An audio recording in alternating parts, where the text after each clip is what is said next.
ရှိခဲ့ရသူတရားမို့ချမ်းသာစွာသူပဲချင်ရဲ့တဲ့ရှိအေးချမ်းတဲ့ညလေးပါလောကသားရီပေါ်ထားခဲ့ချစ်တွေဟာ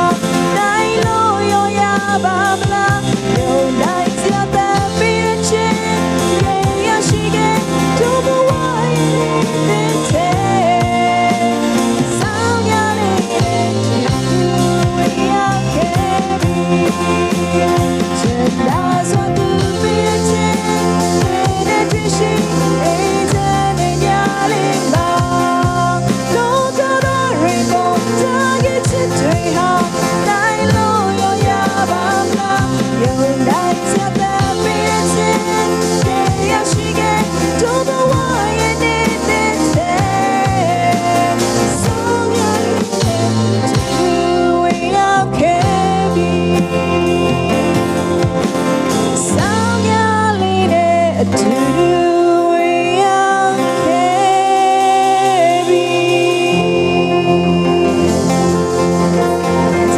要珍惜，要听。